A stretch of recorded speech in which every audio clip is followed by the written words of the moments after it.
안녕하세요. 저는 30대 후반의 여자입니다. 제가 이렇게 사연을 쓰게 된 이유는 바로 저의 가장 오래된 친구인 미영이를 고발하기 위해서입니다. 어쩔 수 없이 가명을 사용하고 익명으로 하는 얘기라 많은 걸 밝힐 순 없지만 이 사연을 듣는 분들 중에 제 지인이 있거나 이 얘기를 아시는 분이 있다면 그 주인공이 저라는 사실을 알아주셨으면 합니다. 마음 같아선 정말 사는 곳, 이름, 가족관계, 학교까지 전부 다 밝히고 싶습니다. 제가 그 친구에 대해 모르는 게 거의 없기도 하고 그 친구 역시 저에 대해 너무 많은 걸 알고 있지만 이미 저희 두 사람은 틀어질 대로 틀어졌고 더 이상은 얼굴을 볼 일도 없기 때문에 인권만 아니면 그냥 모든 걸 다 퍼뜨리고 싶네요. 우리나라는 대체 왜 가해자에게도 인권이라는 게 존재하는지 사실 뉴스나 신문을 보면서도 제게는 잘 와닿지 않던 이야기였습니다. 하지만 제가 직접 당해보니 이렇게 억울하고 또 억울할 수가 없네요. 제게는 가족 같은 친구가 있습니다. 아니, 한때는 있었습니다. 지금이야 남보다도 못한 사이지만 정말 한때는 가족보다도 더 가까운 친구 사이였죠. 저는 미영이와 어린 시절부터 단짝 친구였습니다. 한 동네에서 자라 초중 고등학교를 같이 다니고 대학도 같이 입학했습니다. 미영이는 어릴 때 엄마가 일찍 돌아가셔서 할머니의 손에서 자랐고 할머니가 일을 다니셔서 저희 집에서 항상 먹고 자고 정말 친자매처럼 지냈습니다. 특히 저희 엄마도 미영이를 딸이라고 부르면서 밥을 먹을 때면 딸들 얼른 와서 밥 먹어. 오늘 엄마가 갈비 했으니까 밥 남기지 말고 다 먹어야 된다. 알겠지? 이것들은 하여간 반찬에 고기가 없으면 손도 안 대요. 어쩜 둘 다 입맛이 그렇게 똑같은지 누가 보면 둘 다 내 뱃속에서 나온 줄 알겠어. 라면서 툴툴거리긴 하셨지만 저보다 미영이를 더 챙겨주시고 항상 물건을 사도 옷을 사도 미영이 걸 같이 사주곤 하셨습니다. 미영이는 정말 저희 식구나 다름없었습니다. 미영이 할머니께선 항상 저녁 때 일이 끝나면 저희 집에 오셔서 남은 나물이랑 채소 같은 걸 주셨는데 흙이 묻은 손으로 까만 봉지에 담아 저희 엄마에게 건네며 항상 미안하고 고마워요. 내가 해줄 수 있는 게 이런 거밖에 없네. 저 어린 게 무슨 죄가 있다고 나 같은 늙은이랑 살면서 이런 고생을 하나 몰라. 항상 미안해. 라며 저희에게 감사의 마음을 표현하셨죠. 미영이네 할머니는 시장에서 나물이랑 채소 같은 걸 파는 일을 하셨는데 그걸 팔다가 남으시면 직접 농사를 지은 거라며 저희 집에 가져오곤 하셨습니다. 그럴 때마다 미영이는 할머니의 손을 탁 치면서 할머니, 내가 은혜네 집에 오지 말랬잖아. 시간 되면 그냥 집으로 가. 나도 집에 갈 테니까. 왜 여기까지 와서 사람 쪽팔리게 하고 그래? 라면서 화를 내곤 했죠. 그땐 사춘기라 저도 엄마도 미영이를 말렸고 저희 엄마는 할머니에게 꾸벅 인사를 하면서 아이고 감사해요. 이 귀한 걸 전부 직접 키우시느라 얼마나 고생 많이 하셨을까. 이 귀한 걸 그냥 받을 순 없죠. 제가 금방 가서 돈 갖고 나올게요. 라면서 손에 10,000원, 20,000원씩 쥐어주곤 하셨습니다. 할머니는 항상 고맙다며 저희에게 인사를 하셨고 미영이는 그런 할머니를 보며 부끄럽다고 제게도 짜증을 내고 집에 가기 싫다고 울고불고 화를 내기도 했었죠. 하지만 그렇다고 해서 항상 미영이가 저희 집에 신세만 졌던 건 아닙니다. 미영이는 학원도 안 다니고 따로 과외를 받는 것도 아닌데 항상 반에서는 1등을 했었고 저는 집안이 좀 넉넉한 편이라 과외며 학원까지 다녔는데도 성적이 오르지 않아 고민이었습니다. 그럴 때마다 엄마는 제게 미영아, 네가 은혜 공부 좀 가르쳐줘. 저번에 중간고사 네가 영어 가르쳐줬다며? 세상에, 나는 과외를 끊어서 너무 걱정했는데 너랑 공부하더니 그래도 점수가 좀 올랐더라. 웬만한 과외쌤보다 네가 낫다면서 은혜가 앞으로도 너랑 계속 공부하고 싶대. 그러니까 네가 은혜 공부 좀 알려줘. 라며 말하곤 하셨죠. 그니까 미영아, 그냥 나랑 하자. 너 할머니 일 도와주는 거 알바비 우리 엄마한테 받으면 되잖아. 어차피 과외도 안 하는데 엄마 그냥 용돈이라고 생각하고 나랑 미영이랑 용돈 조금 주면 안 돼? 라고 그 당시 어린 나이에 이상한 쪽으로 머리가 잘 돌아갔는지 엄마에게 말도 안 되는 제안을 하곤 했었습니다. 엄마는 제 머리를 때리며 그건 안 돼. 무슨 돈이야 돈은. 대신 엄마가 먹고 싶은 거 다 해줄 테니까 그걸로 과외비는 퉁쳐. 알겠지? 미영아, 그럼 해주는 거다. 라면서 미영이는 그때부터 저희 집에 붙어있는 시간들이 더 많아졌습니다. 미영이 할머니도 저희 집에 미영이가 있을 때면 걱정이 없다며 농사도 그리고 나무를 파는 일도 더 바쁘게 다니실 수 있었고, 사실 솔직히 말하면 미영이는 저희 엄마가 키웠다고 해도 과언이 아닐 정도로 저희 집에서 합숙을 하며 지냈습니다. 중간고사나 기말고사 기간에는 거의 2, 3주씩 저희 집에서 아예 살았는데요. 그러니 미영이 식사랑 옷, 빨래까지 저희 엄마가 도맡아 해주셨죠. 엄마는 미영이가 옆에 있으면 제가 정신 차리고 공부를 조금이라도 더 하니까 본인이 힘들어도 합숙하는 걸 오히려 좋아하더라고요. 게다가 제가 한창 미영이랑 붙어 다니던 중학교 시절엔 아빠가 외국에 나가 계셔서 1년에 한 번 정도 집에 오셨는데 그때마다 저와 미영이 선물을 양손 가득 들고 오셨고, 중학교 졸업식 때도 할머니가 오지 못하셔서 저희 엄마가 대신 미영이의 졸업을 축하해주며 꽃다발을 사주기도 하셨죠. 그렇게 같은 고등학교를 가고 대학에 입학하면서 미영이와 조금씩 사이가 멀어졌습니다. 사실 대학도 미영이는 저보다 공부도 잘했기 때문에 더 좋은 곳을 갈 수 있었는데, 입학 원서를 낼 때 난 너랑 같은 대학 가고 싶은데 너 괜찮지? 라면서 제게 의견을 묻더군요. 야, 그래도 나야 너랑 같이 가면 좋지만 그래도 대학은 중요하잖아. 네 성적에 맞춰서 가는 게 낫지 않아? 나중에 혹시라도 우리가 싸우게 되면 너 나 원망하는 거 아니야? 라고 말했더니 그런 거 아니야.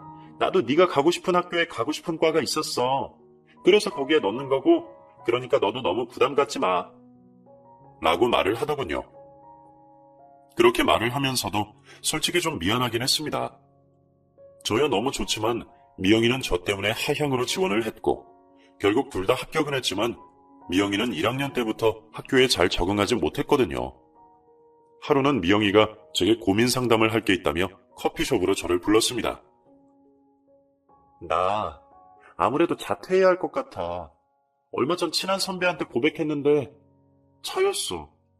솔직히 과도 마음에 안 들고 그냥 자퇴하고 다시 다른 학교 갈까 봐. 아니면 그냥 돈이나 벌까? 라고 하는 겁니다. 갑자기? 그건 너무 아깝잖아. 그리고 그 선배 좀 이상하다. 그 선배가 너한테 같이 카페 가고 놀이공원 가자고 했던 그 사람 아니야? 뭐야, 되게 너 좋아하는 척 해놓고는 이제 와서 고백을 안 받아준다고? 좀 이상하잖아. 라고 말했더니 사실 그거 너한테 거짓말한 거야. 쪽팔려서. 선배는 나한테 먼저 뭐 하자고 한 적 없어. 항상 내가 먼저 하자고 했고, 선배는 사람들이랑 같이 있는 줄 알고 나왔는데 나만 있어서 좀 당황하기도 했대. 그러다가 이게 몇 번 반복되니까 나한테 얘기하더라고. 부담스럽다고. 그때 정말 너무 눈물이 나더라. 내가 넘볼 사람은 아니었나 봐. 그 사람 인기도 많고 성품도 좋거든. 옆에만이라도 두고 보고 싶은데 내가 너무 욕심이 과했나 봐. 라고 말을 하면서 울더라고요. 야, 그래도 자퇴는 하지 마. 그 사람 진짜 웃긴다. 애초부터 맘 없으면 그 자리에 너만 있을 때 그냥 집에 가야지. 재수없어. 야, 됐어. 그런 놈 있고 오늘 술이나 마시자. 그리고 자퇴하지 말고 그냥 나랑 쭉 다니고 졸업만 해. 알겠지? 어쩐지 좀 이상하다 생각은 했었어. 네가 한동안 연락도 안 되고 나랑 놀아주지도 않은 게 다 그놈 때문이었구만. 됐어, 다 잊어버려. 오늘은 그냥 마시는 거야. 하면서 제가 미영이를 술집으로 끌고 갔죠. 그렇게 저희는 떡이 되게 술을 마셨고, 그날 저희 두 사람은 그날 했던 모든 말들을 잊기로 약속했습니다. 그렇게 1년 정도를 또 예전처럼 가깝게 지냈고 저희는 23이 됐습니다. 저는 학교 생활이 너무 재밌어서 친구들과 동아리도 가입하고 과팅도 하면서 시간을 보냈는데, 대학에 오면서 이상하게 성격이 내성적으로 변한 미영이는 그냥 늘상 자취방에만 있더라고요. 하지만 제 생활이 너무 재밌어서 미영이한테 많이 신경을 못 써줬던 것도 사실입니다. 그런데 하루는 친구들과 술을 마시는데 옆 테이블에 있던 남자 2명이 오더니 저희랑 합석하실래요? 저희도 둘인데 술값은 저희가 낼게요. 하면서 같이 놀자는 겁니다. 둘이 온 터라 심심했는데 잘됐다 싶어서 합석을 했고, 그렇게 얘기를 나누다 보니 저희 학교 학생들이더라고요. 심지어 미영이네 과 선배들이었습니다. 저는 깜짝 놀라서 거기 제 친구 아세요? 박미영이라고 있는데 라고 말을 했더니 한 남자의 표정이 굳더라고요. 강미영? 걔랑 친구야? 잘 알지. 우리 과 후배인데 라고 말하는 겁니다. 그러면서 근데 너는 고향이 어디랬지? 춘천이랬나 충주랬나? 하면서 다른 얘기로 돌리더라고요. 저는 그 사람 페이스에 말려 다시 대화 주제를 바꿨고 그 사람이 저희 고향 부근에서 군 생활을 했던 얘기, 그리고 서울에 처음 와서 지하철을 잘못 타서 면접을 못 간 얘기 등등 정말 시간 가는 줄 모르고 대화를 했습니다. 그렇게 새벽 3시까지 놀고 나서 저희 두 사람은 연락처를 교환했습니다. 그 늦은 시간까지 저희 둘만 남았던 게 다른 남자와 제 친구는 둘이 이미 눈이 맞아서 다른 술집으로 따로 빠져나가서 저희 둘도 그냥 적당히 먹고 가자고 했는데 대화가 너무 잘 통해서 얘기를 하다 보니 시간이 그렇게 오래됐더라고요. 시간이 너무 늦어서 그 사람이 저를 집 근처까지 데려다 줬고 저는 집에 들어가서도 계속 그 사람과 연락을 했습니다. 그리고 날이 밝아 다음 날 그 사람에게 연락이 와서는 같이 저녁을 먹자고 하더라고요. 그렇게 저는 그 사람의 부름에 저녁을 먹으러 나갔고 두세 번 정도 만나다가 저희 두 사람은 서로 마음이 맞아 연인이 되기로 했습니다. 그렇게 3개월 정도 만났을까? 하루는 미영이에게 연락이 와서는 요즘 너무 서운해. 왜 이렇게 못 만나? 많이 바빠? 라면서 제게 묻더라고요. 미안, 정신이 없어서. 그리고 너한테 할 말도 있어. 라고 말을 했죠. 남자친구를 소개해줘야겠다고 생각했고 미영이도 보면 좋아할 것 같았습니다. 그렇게 남자친구에게 저의 가장 친한 친구와 밥을 먹자고 얘기를 한 뒤 저는 저녁 약속 자리에 미영이를 불렀습니다. 그런데 신이 나서 달려오던 미영이가 저를 보고는 멈칫하더군요. 선배가 여기 어떻게... 라면서 뒷걸음질을 치는데 정말 운명의 장난 같았습니다.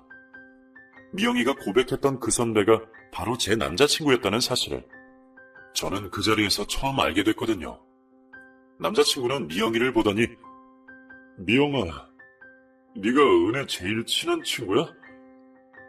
아, 진짜 어떻게 이런 일이 있냐? 어이가 없다. 세상 진짜 좁네. 라며 어쩔 줄 몰라 하더라고요.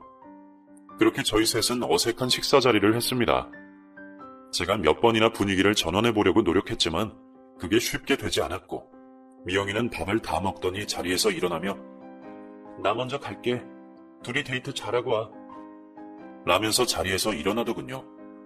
저는 남자친구에게 양해를 구하고 미영이를 따라 나섰습니다. 미영아, 오해야. 그게 아니라... 하면서 팔을 잡았는데 저를 쳐다보더니 뭐가 오해야? 내가 좋아했던 남자랑 네가 사귄 거? 나 별 생각 안 해. 그냥 나는 인연이 아니었구나 라고 생각하는 거지. 나 정말 괜찮아. 그냥 그 자리가 불편해서 그런 거야. 쪽팔리기도 하고. 벌써 1년이 넘었잖아.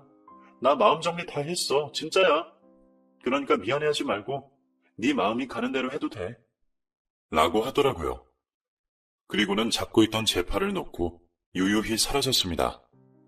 왠지 그렇게 보내면 다시는 미영이를 만날 수 없을 것 같다는 생각이 들었습니다. 하지만 잡을 수 없었습니다.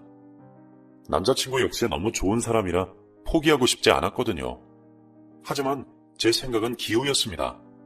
그 뒤로 미영이는 먼저 연락 와서 오늘은 선배 만나? 같이 밥이나 먹을까? 사실 나 그날 너무 놀래서 밥이 코로 들어갔는지 입으로 들어갔는지 기억도 안 나. 각 잡고 뜯어 먹어야지. 그래도 참 다행이야. 내가 좋아했던 남자랑 내가 제일 좋아하는 친구가 연인이 됐다니. 그래, 차라리 엄한 년이 채가는 것보단 네가 낫지. 오늘 만나서 너네 러브스토리도 좀 듣고 네가 왜 좋은지도 좀 물어봐야겠어. 라면서 먼저 약속을 잡기도 했죠.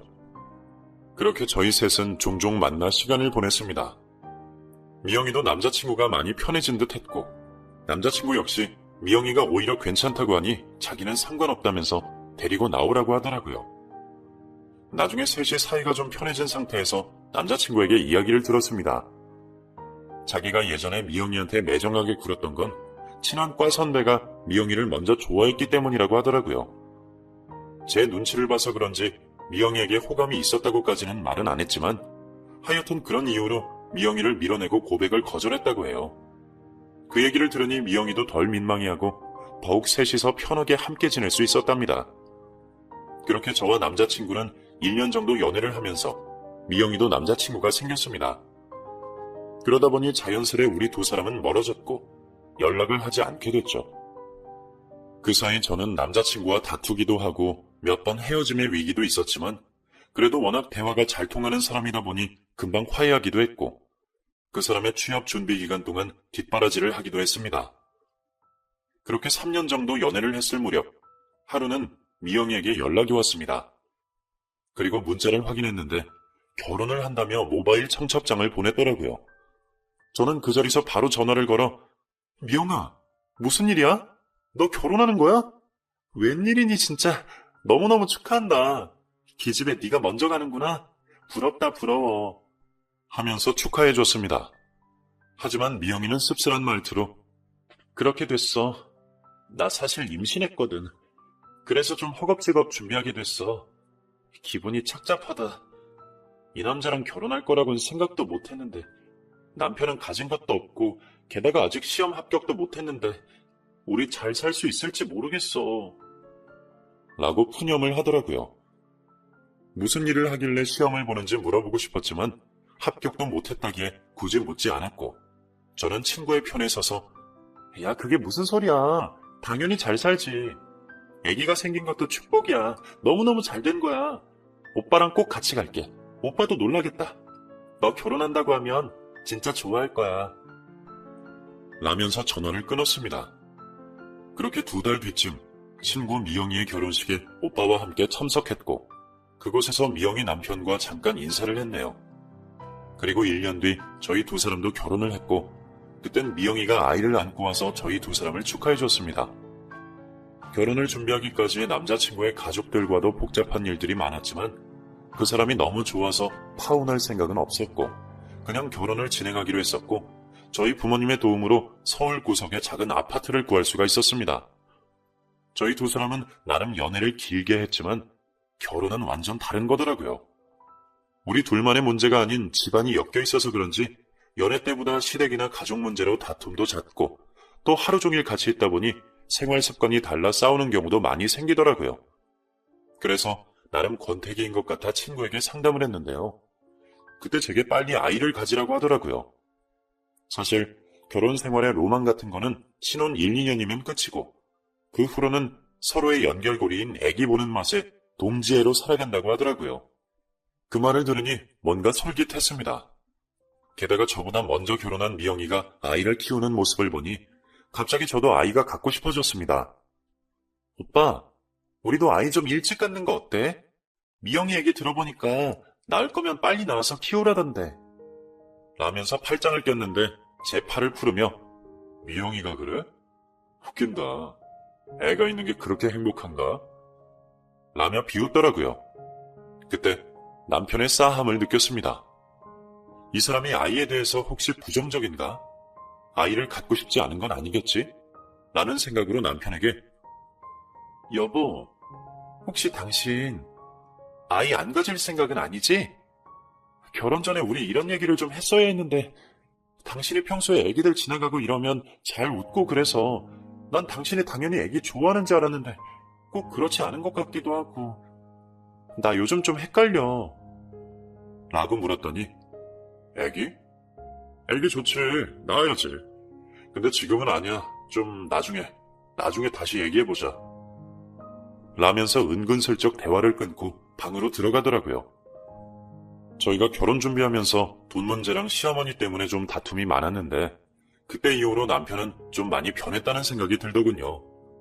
뭐 특별한 이유는 아니고 그냥 여기 사연 채널에 올라오는 것처럼 시어머니가 갑질 아닌 갑질을 하셔서 그것 때문에 트러블이 많았습니다. 결론은 남편이 중간에서 어느 정도 중재를 해주다가 나중에는 두 손 두 발 들고 아예 시어머니와 제가 서로 안 보고 살기로 합의를 했습니다. 그래서 추석이나 설날에 남편 혼자서만 시댁에 내려가는데요. 하지만 웃긴 게 자기 입으로 시어머니 보지 말라고 해놓고서는 또 막상 제가 진짜 시댁에 진짜 발길을 끄느니 그걸 또 서운해하더라고요. 그래서 그 후로는 별거 아닌 거에도 툭툭 화를 내고 제게 무심해지고 꽤 오래 연애했다고 생각했는데 사람이 이렇게 한순간에 변할 수 있는 건가? 라는 생각이 들었습니다. 주변 결혼한 언니들 말 들으면 시댁 문제는 절대 굽히지 말라고 해서 저도 계속 무시하고 연락을 안 하고 있는데요. 그러니 잠자리는커녕 가벼운 스킨십도 안 한 지 오래되었습니다. 하지만 그렇다고 해서 완전 냉랭한 분위기는 아니었어요. 그냥 오래된 부부처럼 평범하게 지냈어요. 그러다가 여자의 촉이 제대로 서게 된 날이 왔습니다. 그날은 남편이 술을 마시고 집에 들어와서 씻지도 않고 침대에 벌렁 누운 날이었습니다. 평소에 이렇게까지 술을 마시지 않는 사람인데 그날 술이 떡이 된 모습을 보니 좀 짜증이 나더라고요. 그런데 그때 가방에서 띠링 하는 소리가 들렸습니다. 평소 같으면 신경도 안 썼을 텐데 이상하게 그날은 남편의 옷을 벗기면서 왠지 휴대폰이 보고 싶어졌고 저는 휴대폰 비밀번호 누르고 잠금을 열었습니다. 평소 저희 부부는 휴대폰을 오픈하는 사이였고 그렇다고 해서 서로 사생활을 간섭하진 않았기에 그냥 그러려니 하고 살았는데 이 늦은 밤에 온 문자를 확인해보니 숫자 0이라고 저장된 사람이 문자를 보냈더라고요. 오빠 집에 잘 들어갔어? 술 너무 많이 마신 거 아니야? 은혜가 걱정하겠는데 나중엔 섞어 먹지 말고 소주만 달리자. 오늘 너무 재밌었어. 라는 문자였습니다. 제 이름을 아는 걸 보니 저랑도 아는 공통 지인인 듯 했는데 저와 남편이 같은 학교를 다니다 보니 겹치는 사람이 너무 많아서 도저히 누군지는 짐작을 못하겠더라고요. 그렇게 그 문자만 보고 말았어야 했는데 저는 그 숫자 0으로 저장된 여자와 나눈 대화를 하나씩 올려보기 시작했는데 둘이 나눈 대화를 보니 아주 연인이 따로 없더라고요. 아침부터 카톡을 시작해서 밤까지 계속 연락을 하고 단둘이 외곽으로 드라이브도 가고 심지어 하루를 같이 보낸 정황도 문자에 남아있더군요. 저는 순간 손이 벌벌 떨리고 너무 화가 나서 그 자리에서 바로 그 여자에게 전화를 걸었습니다. 그리고 2번의 신호가 울렸고 그 여자가 전화를 받았습니다. 뭐야, 왜 전화했어? 술 먹으니까 나 보고 싶어서? 라면서 바로 애교를 부리는데 저는 그 목소리를 듣고 바로 전화를 끊어버릴 수밖에 없었습니다. 그 목소린 제가 분명 아는 목소리였고 믿고 싶지 않았지만 미영이 목소리 같았거든요. 저는 설마 하는 마음으로 연락처를 확인했는데 제가 외우고 있는 미영이의 번호가 맞더라고요.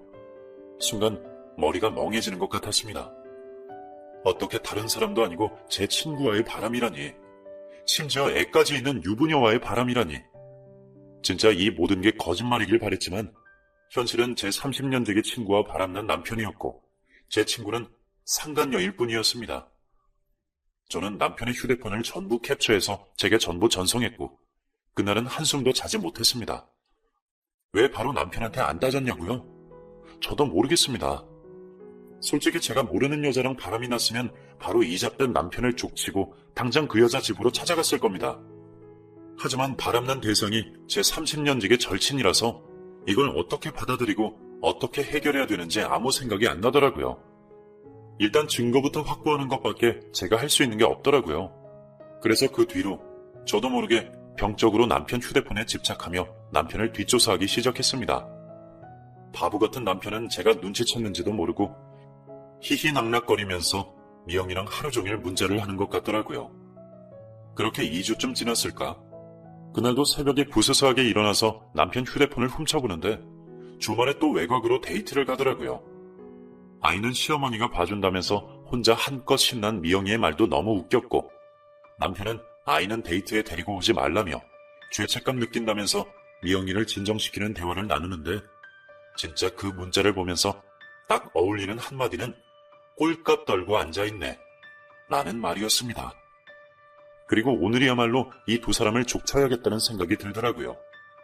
한 2주 정도 그렇게 혼자서 차분하게 지금의 상황을 받아들이니 더 이상은 가만히 있어서는 안 된다는 생각이 들었어요.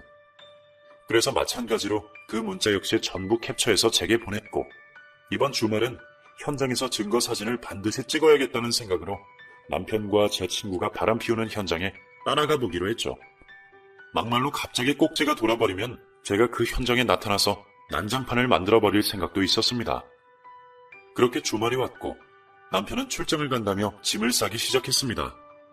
간단한 세면도구와 평소 자주 쓰던 로션은 꼭 필요하다며 작은 가방에 챙겨나갔고 뒤도 안 돌아보고 가더군요. 저는 10분 뒤 남편의 차를 뒤따라 나섰습니다. 혹시 몰라 그 전날 남편의 차량 밑에 위치 추적기까지도 붙였습니다. 그렇게 철저하게 준비를 한 후에 미행을 했어요. 미영이도 운전을 할 줄 알아서 아마 약속 장소에서 만날 거라 생각했고 역시나 제 예상대로 가평 쪽으로 빠지더라고요. 그렇게 외곽에 있는 한 카페에 남편은 차를 댔고 남편이 도착하자마자 미영이가 카페 안에서 손을 흔들고 있었습니다. 저는 멀리 차를 대고 카페 안을 쳐다봤는데 정말 모르는 사람이 보면 두 사람은 부부, 아니 연인이라고 해도 이상하지 않을 정도로 다정한 모습을 보이더군요. 솔직히 화가 난다기보단 억울하고 분통했습니다. 하지만 이런 기회가 또 언제 올지 모른다는 생각에 저는 열심히 바람 현장을 사진으로 담았고 두 사람이 카페 밖으로 나올 때 몸을 웅크리며 제 몸을 숨겼습니다. 미영이는 본인 차를 카페 주차장에 세워두고 남편의 차를 탔습니다. 그리고는 두 사람은 한참을 달리더라고요.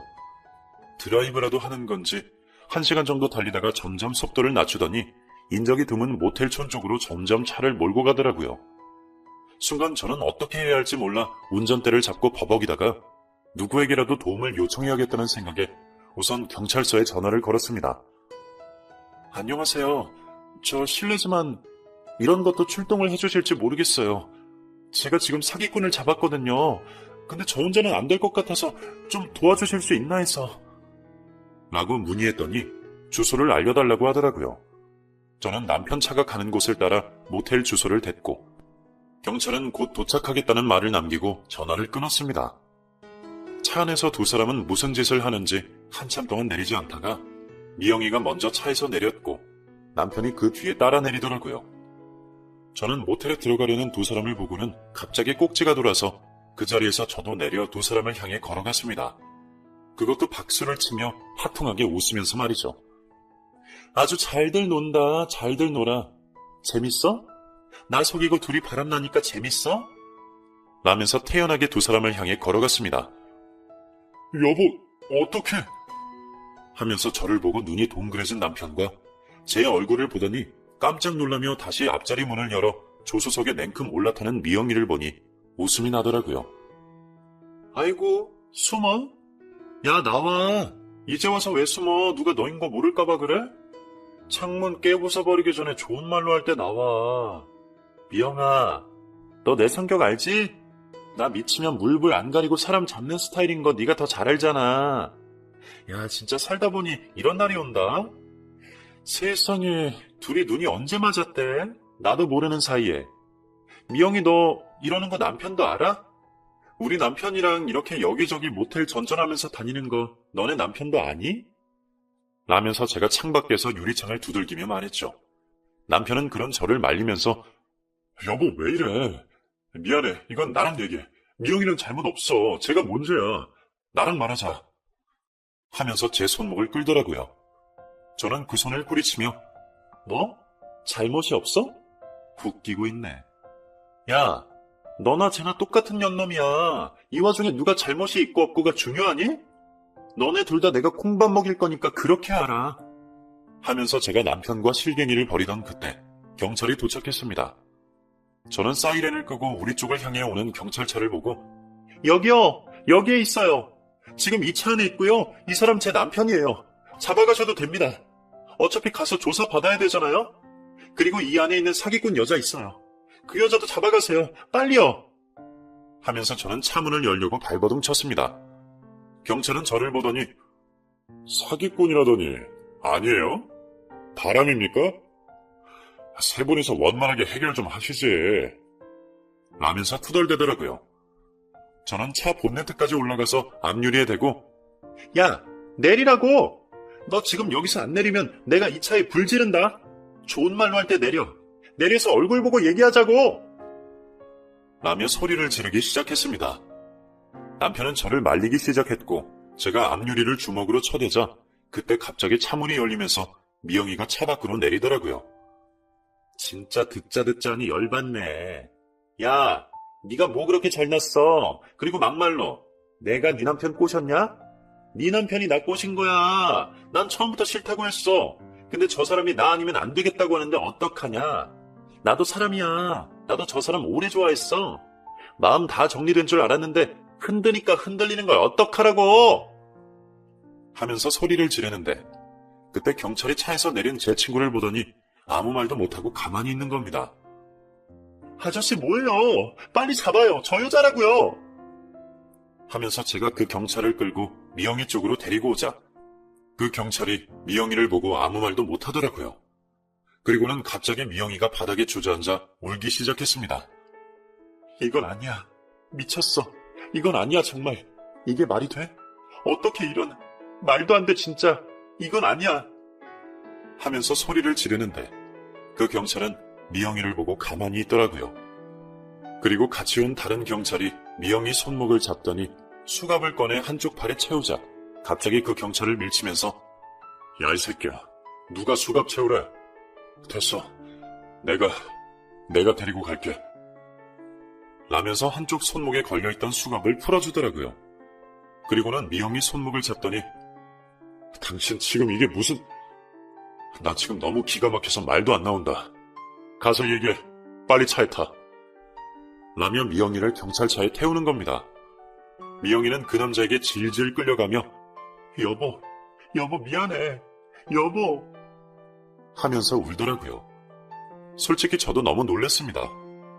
제가 어디서인지도 모르고 그냥 제가 신고한 곳에서 가장 가까운 경찰서에 있는 경찰들이 현장에 와준 건데 그 사람이 미영이 남편일 거라고는 생각도 못했거든요.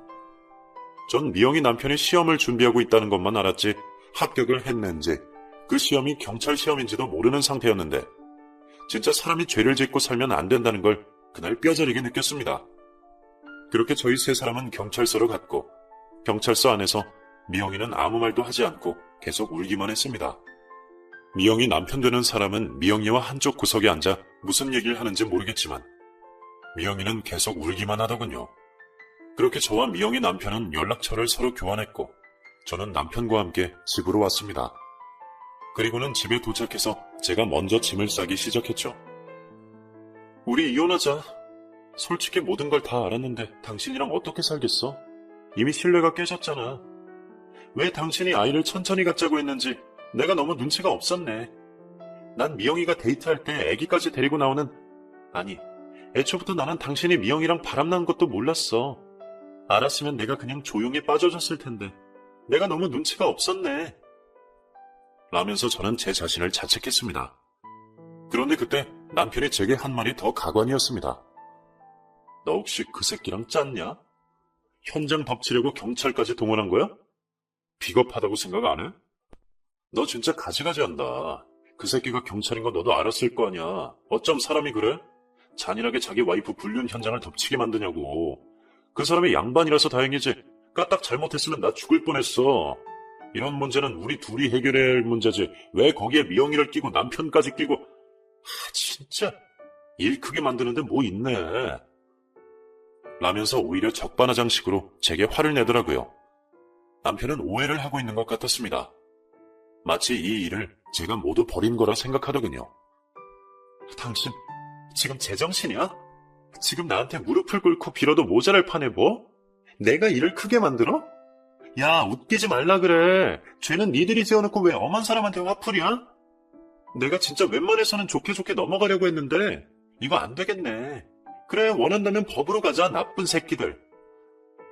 아니, 내 말을 왜 그렇게 해석해? 나는 그냥 당신이 바람핀 거 눈치챘으면 우리한테 따질 것이지.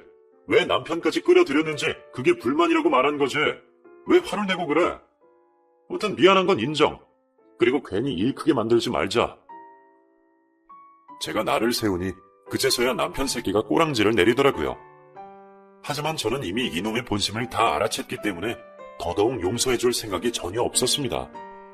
이런 배은망덕한 놈은 본때를 보여줘야 나중에 정신 차리고 지가 한 행동 후회라도 할 테지요. 그래서 강하게 말했어요. 됐어. 이제 와서 쇼하지 마. 나 본격적으로 너랑 미영이년 매장시킬 거야. 대학 동기 단톡방에도 다 소문낼 거고 미영이년은 내가 변호사 선임해서 상간녀 소송 진행할 거야. 여보, 그게 무슨 소리야. 그래, 미안. 내가 다 잘못했어. 그러니까 미영이는 건들지 마. 당신이 원하는 조건대로 이혼해 줄 테니까 제발 여기서 조용히 끝내자. 아니, 난 당신이랑 합의할 생각도 없고 미영이 그년 무슨 일이 있어도 내가 콩밥 먹일 거야. 나쁜 새끼들. 다른 사람도 아니고 어떻게 내 30년 절친이랑 바람을 피우니? 너 지금 이게 말이 된다고 생각하니? 나쁜 새끼. 하고 욕을 하고 저는 짐을 싸서 집을 나왔습니다. 그리고 친구를 통해 유능한 변호사를 고용해 이혼을 진행했죠. 원하는 대로 이혼해주겠다는 남편의 말은 새빨간 거짓말이었는데요. 한 푼이라도 지가 더 가져가려고 뻗팅기길래 결국 법정 소송까지 번졌습니다. 저는 그동안 모은 문자 내역과 모텔 사진을 확실한 불륜 증거 자료로 법원에 제출했고 남편의 유책 사유가 인정되어 제가 승소할 수 있었습니다. 처음 제가 요구한 만큼의 위자료와 재산 분할은 이루어지지 않았지만 이 정도면 충분히 만족할 만한 재판 결과라서 내심 흡족하게 받아들였습니다. 재판 과정에서 남편과 미영이는 1년 정도 서로 사랑하는 마음을 가졌다며 자백을 했고 미영이 역시 저를 보고는 미안하다고 아이가 있으니 원만하게 합의를 하자고 제안을 하더라고요. 저는 이 두 불륜 남녀들을 용서해주고 싶은 마음이 쥐똥만큼도 없어서 바로 이혼 소송에 이어 상간녀 소송을 진행했습니다. 너무 증거가 확실하고 명백하기에 제가 이기는 건 식은 죽 먹기였어요.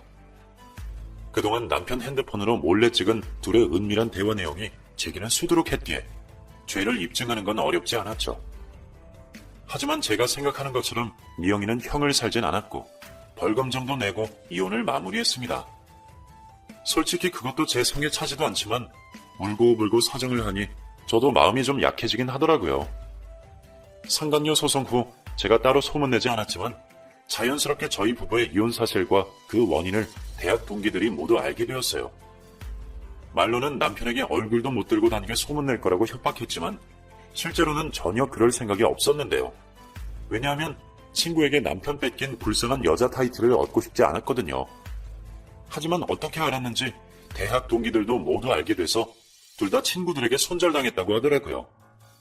저희 부부가 이혼했으니까 미영이 부부도 이혼했을 거라고 생각하실 텐데 둘은 계속 같이 살기로 했나 보더라고요. 심지어 미영이 남편은 그날 그 현장의 모든 걸 봤음에도 아이가 있어서 그런지 이혼은 안 하고 계속 부부관계를 유지하기로 했다는 말을 듣고 진짜 또 한 번 충격을 받았습니다. 하지만 시간이 지나니 미영이 남편의 선택도 어느 정도 이해가 가더라고요. 그때는 어려서 저의 억울한 감정만이 앞섰지만 둘 사이에서는 아이라는 매개체가 있으니 쉽게 헤어질 수는 없겠더라고요. 만약 제가 아이를 너무 원해서 남편과 저 사이에 아이가 생겼다면 과연 저는 이혼을 선택할 수 있었을지 많은 생각이 들더라고요. 그 뒤로도 미영이에게 미안하다고 잘못했다고 몇 번씩이나 연락이 왔습니다. 하지만 저는 끝까지 받지 않았고 나중에는 아예 미영이 번호까지 차단했습니다. 그러니 결국 저희 집까지 찾아오고 심지어 저희 고향집에 와서 저희 엄마에게 대신 잘못했다고 무릎을 꿇고 빌었다는데 제가 그 말을 듣고 너무 기가 막혀서 미영이네 집까지 찾아가서 머리채를 잡고 싸우기도 했네요. 대체 무슨 낯짝으로 저희 엄마까지 찾아온 건지 지금 생각하면 진짜 그년이 제일 난년이라는 생각이 듭니다. 나를 얼마나 핫바지로 보았으면 그런 파렴치한 짓을 저지르고 뻔뻔히 연락을 하는지. 그날 제 손에 반쯤 쥐어 터지고 나니 그 이후로는 연락하지 않더라고요. 제가 너무 그동안 착하게만 살아서 그런 애한테 당한 건지. 지금은 시간이 꽤 흘렀지만 그때만 생각하면 너무 억울하고 아직도 분하다는 생각이 들어 가슴을 치며 잠이 드네요. 한동안 정신과 상담도 받고 수면제 없으면 잠도 못 잘 정도로 힘들었지만 시간이 약이라는 말이 있듯이 지금은 그 정도까지는 아니고 조금은 회복된 것 같습니다. 저는 이 일이 일어난 이후로 사람을 절대 믿지 않기로 했습니다. 저와 30년을 알고 지냈던 가족 같은 친구에게도 이런 일을 당하는데 또 어떤 사람이 제 뒤통수를 치게 될지, 그러니 그 사건 이후 여자든 남자든 깊은 관계를 맺는데 어려움이 생기더라고요. 그 전에는 사교적인 성격의 모임도 자주 나가고 친구들 만나는 것도 참 좋아했는데요. 하지만 그냥 제 신세가 쪽팔리고 창피해서 제 쪽에서 모두 연락을 끊었습니다. 앞으로 제가 다시 남자를 만날 수 있을지도 모르겠고 여자인 친구와 가깝게 지낼 수 있을지도 모르겠습니다. 그 사건 이후 2년을 방에서 혼자서만 있다 보니 너무나도 외롭고 사람이 그리운데요. 하지만 옛날 생각하면 아무도 믿을 수가 없게 되었습니다. 벌써 정신과 진료를 받은 지 2년이 넘었지만 사람을 못 믿는 병은 아직도 사라지지 않습니다. 제가 바라는 건 딱 하나입니다. 미영이가 누구보다 불행하길, 그리고 제 불행까지 전부 가져가서 앞으로 남은 시간 역시 너무너무 힘들게 살길 바라고 또 바라봅니다. 긴 사연 들어주셔서 감사합니다.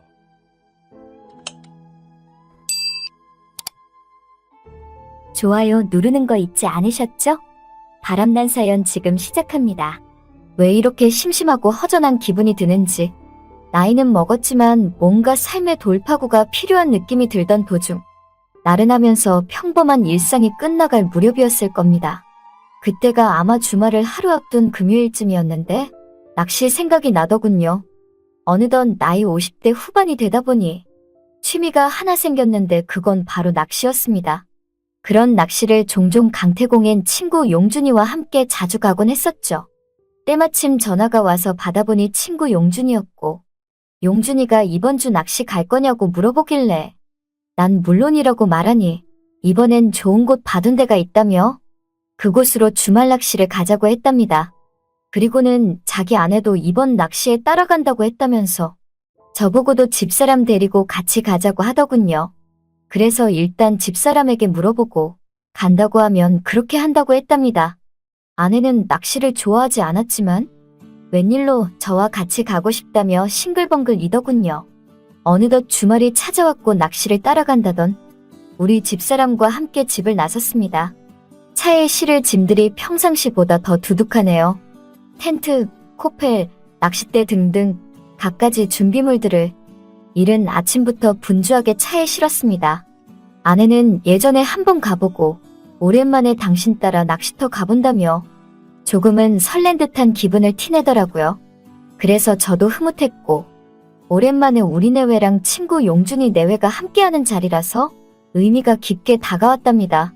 차를 타고 30분 정도 달리니 중간 지점에서 만나기로 한 친구 용준이 차가 보입니다. 그때 친구 용준이에게 전화가 오더군요.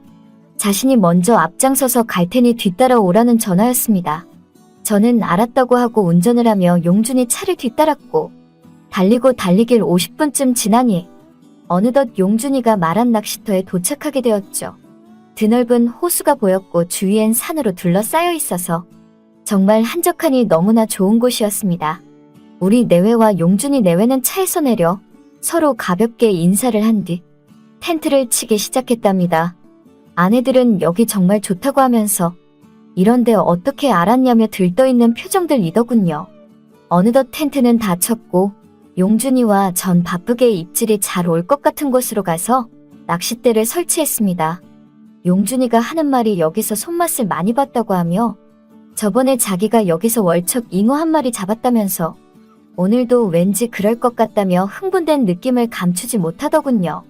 남편들이 낚시에 빠져있을 때쯤 아내들은 식사 준비에 여념이 없었습니다. 가지고 온 버너에 불을 켜고 코펠에 밥과 찌개를 끓이기 시작했습니다. 보글보글 찌개 끓이는 소리가 낚시하는 제 귓가에까지 들리더군요. 그때 용준이가 메기 한 마리를 금세 잡았다면서 이거라도 빨리 손질해서 찌개에 넣자고 하더군요. 그러자 아내들이 더욱더 분주하게 움직였고 평범한 찌개에서 갑자기 매기 매운탕으로 메뉴가 급 변경되었죠. 그리곤 우리는 맛있게 식사를 하게 되었답니다. 여기까지 모처럼 아내들과 왔는데 술이 빠지면 섭섭하죠. 아내들과 소주를 나눠 마시며 이런저런 옛날 얘기들을 꺼내기 시작했습니다. 우리가 함께 살아온 평범하지만 재밌었던 그때의 이야기들을 말이죠. 나이를 한 살 두 살 더 먹으면서 예전 이야기들을 추억하니 술맛이 더욱더 달더군요. 그리고 모처럼 이렇게 다 함께 모이니 저 역시도 기분이 좋았답니다. 그렇다 보니 건배하면서 술을 물 마시듯 기분 좋게 들이키게 되었고 아내들은 홀짝홀짝 매운탕과 함께 소주를 잘도 마시더군요. 그리하여 흥에 겨운 술자리는 더욱더 깊어지기 시작했습니다. 그렇게 즐거운 시간을 보내던 도중 뭔가 걸려든 것 같아 낚싯대를 들어올렸는데 역시나 큰 월척 잉어였습니다. 아내들은 그거 보고 완전 신기해하고 서로 박수치고 난리도 아니더군요. 그 기분에 더욱더 분위기는 고조되고 업되어서 우리는 소주를 1병, 2병, 3병, 4병, 5병, 거의 8병을 함께 나눠 마셨습니다.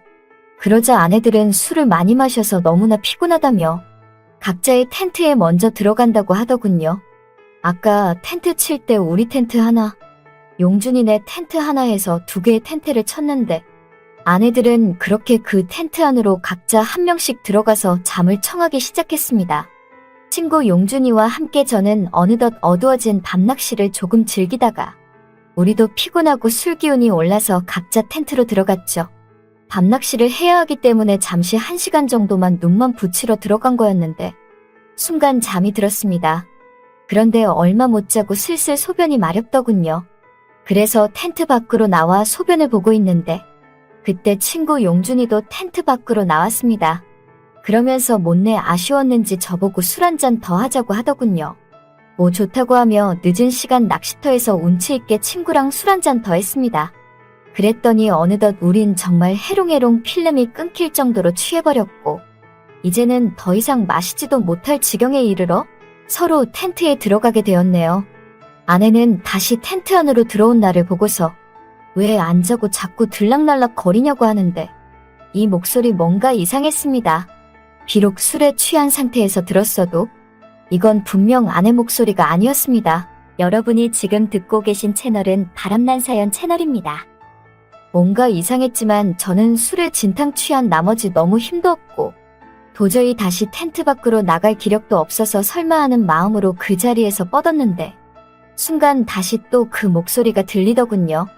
여보 이런데 와서 텐트 안에서 자니까 너무나 좋다면서 당신도 그렇지 않냐고 하는데 이 목소리는 분명 용준이 아내였습니다.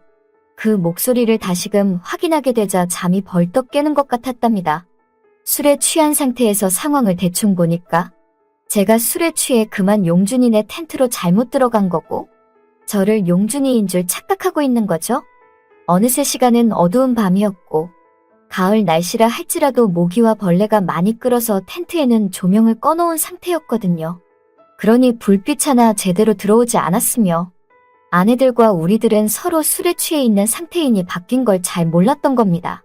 아무튼 용준이 와이프에게 그런 말을 들으니 긴장감이 감돌게 되더군요. 갑자기 이쯤에서 저 용준이가 아니라고 말하기도 뭐하고 그래서 그냥 가만히 있었는데 그 순간 그만 그러다가 새벽 아침이 밝아오기 시작했고 저는 새벽 내내 잠도 한숨 못 잤습니다. 제가 이렇게 여기서 이러고 있을 동안 우리 와이프와 용준이 생각이 나더군요. 용준이와 내가 서로 텐트를 잘못 찾아갔다면 분명 용준이도 뭔 일이 있었을 것 같아 영 마음이 찝찝했습니다.